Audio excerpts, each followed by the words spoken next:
Hi families எல்லோரும் எப்படி இருக்கீங்க? நான் ரொம்ப நல்லா இருக்கிறேன். நீங்கள் நல்லா இருப்பீங்கன்னு நினைக்கிறேன். இது என்ன வீடியோ பார்த்தீங்கன்னா, இது ஒரு அன்பாக்சிங் வீடியோ தான். இது வந்து நான் மீஷோவில் வாங்கலை. இது வந்து நான் ஒரு இன்ஸ்டாகிராம் பேஜில் வாங்கியிருந்தேன்.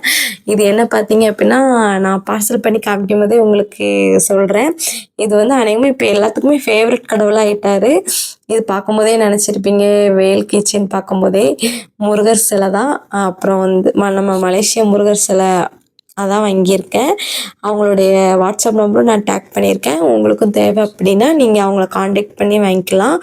ப்ரைஸ் வந்து பார்த்தீங்க அப்படின்னா ரொம்ப கம்மியான ப்ரைஸ். நான் நிறைய பேஜை நான் விசாரித்ததில் இவங்களோட இதில் ரொம்பவே குவாலிட்டி சூப்பராக இருந்தது.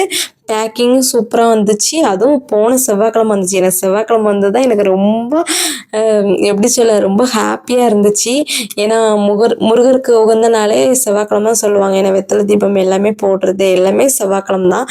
அதுவும் எனக்கு அந்த நாளில் கிடச்சிருக்கு. எனக்கு ரொம்ப ஹாப்பியாக இருந்தேன். அவங்களுக்கு மாலை, தொப்பி, கீச்சைனோடு வந்துச்சு. அன்றைக்கே நான் அவங்கள கழுவி வாஷ் பண்ணி மஞ்சள் குங்குமம் எல்லாம் வச்சு அவங்களுக்கு உள்ள கிரீடம் வச்சு மாலை போட்டு அப்புறம் நான் வந்து அவங்களுக்குன்னு தனியாக ஒரு விளக்கேற்றி சாமி கும்பிட்டுட்டேன். அன்றைக்கி அந்த டே வந்து எனக்கு ரொம்பவே சூப்பராக இருந்தது. ரொம்ப ஹாப்பியாகவும் இருந்து என்னால் சாமி கும்பிடாத மாதிரியே ஒரு ஃபீலாகவே இருந்துச்சு. செமையாக இருந்துச்சு. இது வந்து ப்ரொமோஷன் கிடையாது. நான் பைசா கொடுத்து தான் வாங்கியிருக்கேன். வீடியோ பிடிச்சிருந்தா லைக் பண்ணுங்கள், ஷேர் பண்ணுங்கள், கமெண்ட் பண்ணுங்கள் ஃப்ரெண்ட்ஸ். சப்ஸ்கிரைப் பண்ணுங்கள். மறக்காமல் நம்ம சேனலை சப்ஸ்கிரைப் பண்ணிடுங்க. டாட்டா பாய். ஏதோ நெக்ஸ்ட் வீடியோ சந்திக்கிறேன்.